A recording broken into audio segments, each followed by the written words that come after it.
If we divide 154 by 5 in long division method, so 5 times 3 is 15. On subtracting, we get 0. So now we put down this 4 and 5 times 0 means 0.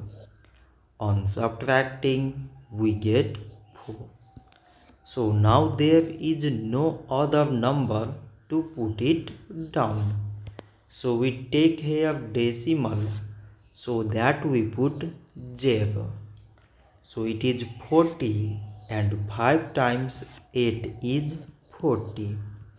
On subtracting, we get 0.